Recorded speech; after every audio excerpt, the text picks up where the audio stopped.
Aiboje IG Imoukhuede envisioned a world-class bank owned and headed by him. One event Aiboje will never forget in his lifetime is the tarmac experience of December 1976 at Kaduna Airport of Northern Nigeria. This 10-year-old student of Federal Government College, Kaduna, was at airport to catch a flight back to Lagos for his Christmas holiday.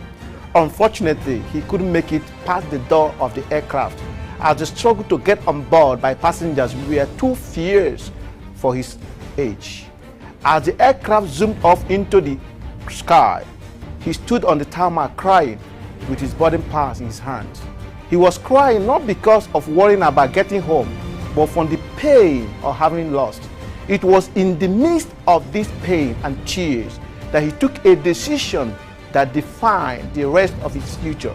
He made a decision never to be left behind again in the race of life, but to always be ahead of others.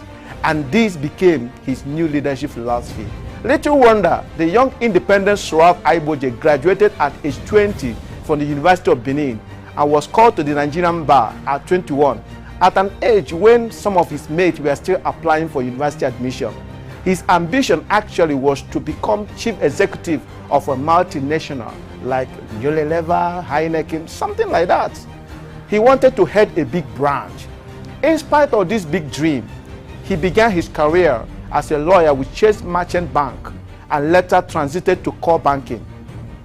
He joined Guaranty Trust Bank and flourished until he was the number 3 guy, number 3rd executive director, doing very well, but there was a problem. The bank was doing well, yes, but there was this inner disequilibrium, a feeling of unhappiness and restlessness.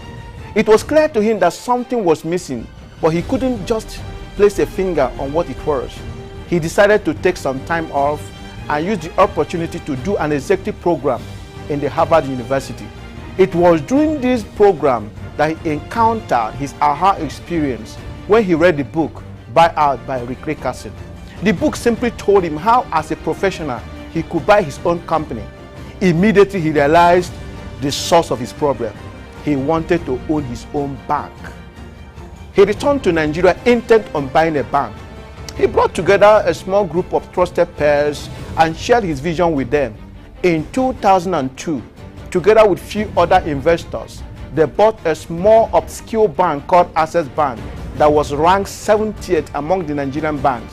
It is interesting to note that Aiboje IG Imoukhuede and Herbert Wigwe were both 35 years old when they became the managing director and deputy managing director of the new Access Bank respectively.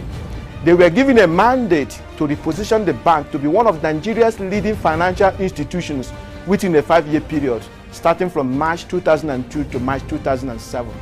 By October 2007, Aiboje was ranked among the top 10 most respected CEOs in Nigeria. This is one of the most respected role models today in Nigeria. What lesson can we draw from Aiboje's story? Lesson 1, seize the moment. When you are restless, bogged down with a feeling of unhappiness, seize the moment, take a break, and seek for answers. Don't stay in that condition for long, no matter the level of reward you are getting.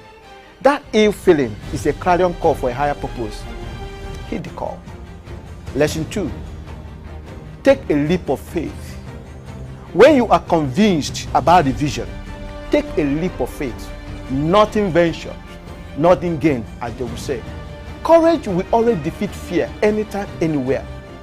Focus more on what could happen if you succeed than on what could happen if you fail. Failure exists only in the dictionary or the feeble-minded. Lesson 3, don't go alone. Share the risk with your courageous friends who are willing to travel with you. Tell them a compelling story they can't afford to risk not being part of. With a strong leadership capacity, you need captivating words more than you need money to attract talent into your team at the very start. They must see hope and future in your story. And whenever you are lucky to have someone approach you with a compelling story of vision, you had better join the team before it is too late. But before you join, the character and the capacity of the leader and your own commitment to the vision are non-negotiable for success to happen. Let me ask you, in the next 10 to 20 years? What will be your own story? This is TOCHI for your storyteller, and I look forward to telling your own story in future. Thank you. Bye.